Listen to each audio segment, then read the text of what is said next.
En Estados Unidos, los manifestantes pro-palestinos han intensificado sus protestas en la Universidad de Columbia, donde levantaron barricadas en el llamado Hamilton Hall, conocido por haber sido ocupado durante las protestas contra la guerra de Vietnam en los años 60.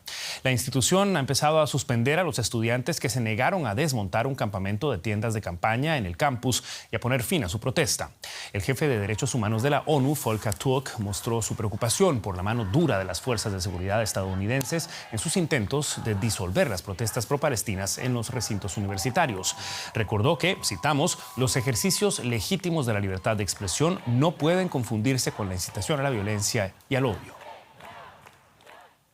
Establecemos contacto con la ciudad de Washington, donde se encuentra el periodista José Díaz Briceño. ¿Qué tal, José? Un gusto saludarte. ¿Qué tan significativos son estos movimientos de protesta? ¿Se limitan únicamente al mundo académico o trascienden ya a otros sectores de la sociedad?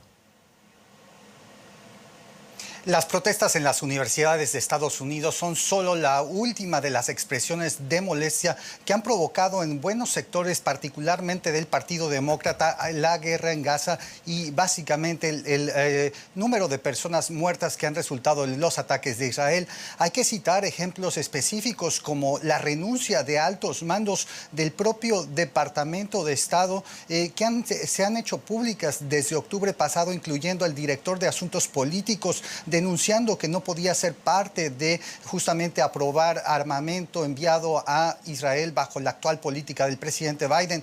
Al mismo tiempo, también ha habido protestas públicas alrededor de las fechas del Ramadán, donde la propia Casa Blanca ha tenido que limitar las personas que podían entrar a celebrar estas celebraciones tradicionales dentro de la propia Casa Blanca junto al presidente Biden ante la molestia de la comunidad musulmana aquí. Y por último, quizá la expresión más clara son los más de 100,000 votos que en Michigan se lograron para protestar por la guerra en las campañas primarias, en lugar de votar por el presidente Biden para justamente como su candidato a las elecciones de noviembre de este año. Es decir, el malestar es extenso y los estudiantes solo son una expresión. ¿Qué marco jurídico está sosteniendo las medidas de represión por parte de las universidades y las autoridades en el país, que se entiende como defensor de los derechos y las libertades?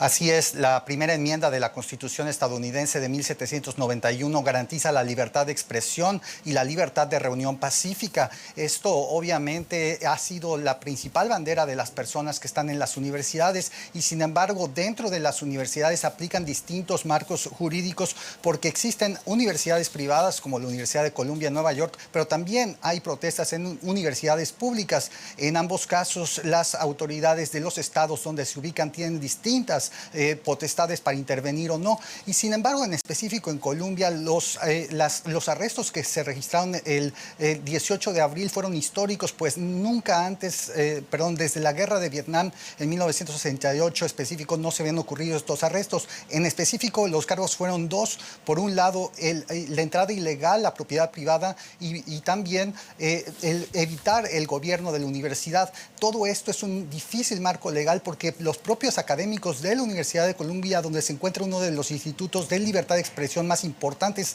de Estados Unidos, han dicho la crítica a Israel no necesariamente es antisemitismo y también la aplicación de las reglas internas ha sido desigual. José Díaz Briceño con el reporte de la escalada de las protestas pro-palestinas en Estados Unidos. Muchísimas gracias. Hasta la próxima.